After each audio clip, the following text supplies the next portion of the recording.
আসসালামু আলাইকুম সবাইকে, কেমন আছেন আপনারা সবাই? আজকে নিয়ে এলাম ঈদের স্পেশাল একটি ডেজার্ট। মাত্র 5 মিনিটেই তৈরি। ঈদের দিন আপনারা নাস্তার টেবিলে এই ডেজার্টটি রাখতে পারেন। যেহেতু খুবই অল্প সময়ে তৈরি করা যায়, এতে অনেক সময় সাশ্রয় হবে। খুবই নরম এবং তুলতুলে, আর মুখে দেওয়ার সাথে সাথে মিলিয়ে যাবে এমন একটি ডেজার্ট এটি। এখানে আমি মালাইয়ের প্রিপারেশনটা নিয়ে নিচ্ছি। 1.5 কাপ পরিমাণ দুধ নিয়ে নিলাম। 1 কাপ পরিমাণ চিনি দিয়ে দিলাম। 2 টেবিল চামচ পরিমাণ কর্নফ্লাওয়ার দিয়ে এটাকে ভালো করে আমি মিলিয়ে নিব, যাতে এখানে কোনো রকম লাম্পস না থাকে। ভালো করে মিলিয়ে নিয়ে চুলার ফ্লেমটা আমি জ্বালিয়ে দিব। এটাকে আমি একটু ঘন করার জন্য 3 টেবিল চামচ পরিমাণ দুধ দিয়ে দিচ্ছি, গুঁড়ো দুধ। এরপর এটাকেও ভালো করে মিলিয়ে নিব আমি। নাড়তে নাড়তে এক পর্যায়ে এটি এরকম ঘন হয়ে আসবে। আস্তে আস্তে এটি আরও ঘন হয়ে যাবে, তবে এটাকে অনবরত নাড়তে থাকতে হবে। একসময় প্যানের গা ছেড়ে আসবে এভাবে, আর একটু ঘন হয়ে যাবে।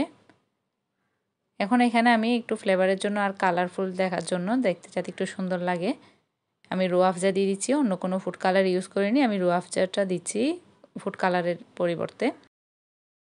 নাড়তে নাড়তে আর একটুখানি ঘন হয়ে এলে তখন আমি এটি চুলার ফ্লেমটা বন্ধ করে দিব। মালাই রোলের মালাই আমাদের রেডি। এখন আমি দুধের প্রিপারেশনটা নিয়ে নিচ্ছি। এখানে আমি 1 কাপ পরিমাণ দুধ নিয়ে নিলাম। এর সাথে এখানে 1.5 কাপ পরিমাণ চিনি দিয়ে দিব। চিনি পরিমাণটা যে যার মতো বাড়িয়ে কমিয়ে নিতে পারেন। 1/2 কাপ পরিমাণ দুধ দিয়ে দিলাম, গুঁড়ো দুধ, যাতে দুধটা একটুখানি ঘন হয়ে আসে। তবে আমি দুধটা বেশি ঘন করব না। ফ্লেভারের জন্য এখানে আমি কেওড়া জল দিয়ে দিচ্ছি। 1 চামচ পরিমাণ কেওড়া জল দিয়ে নিব।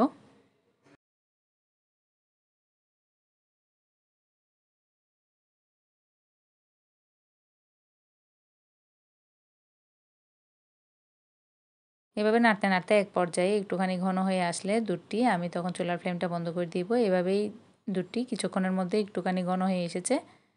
এরপর এখানে আমি দুধটাকে নামিয়ে নিব।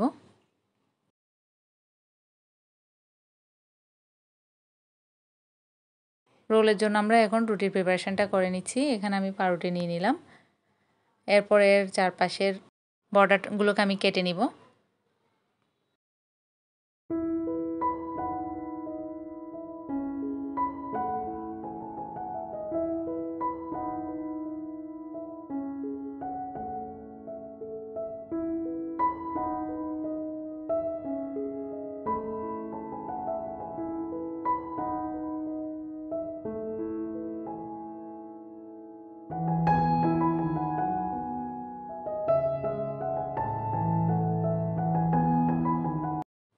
এভাবে বর্ডারগুলো কেটে নিয়ে এখন আমি একটি বেলনির সাহায্যে রুটিগুলোকে একটুখানি বেলে নিব, তাতে রুটিগুলো আরেকটু পাতলা হয়ে যাবে এবং রোল করতে সুবিধা হবে।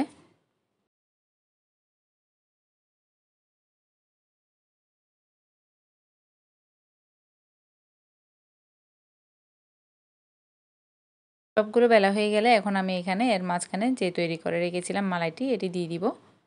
এখানে আমি প্রথমে একটিতে চারদিকে ছড়িয়ে দিচ্ছি মালাইটি। সমানভাবে চারদিকে ছড়িয়ে দিয়ে এখন আমি এটাকে রোল করে নিব।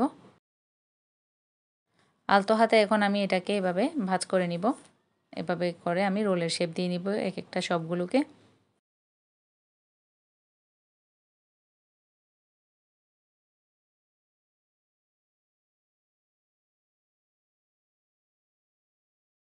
এখন আমি আরেকটি রুটি স্লাইস নিয়ে এখানে মালাইটি দিয়ে দিলাম। এবারের রুটিতে আমি এটাকে চারদিকে ছড়িয়ে দিব না, জাস্ট এক সাইডেই দিয়ে নিব। এরপর এটাকে এভাবে আমি ভাঁজ করে নিব। এভাবে করে সবগুলো রোল আমি তৈরি করে নিব। মালাইগুলোকে রুটির এক পাশে দিয়ে এটাকে ভাঁজ করে নিব রোল আকারে।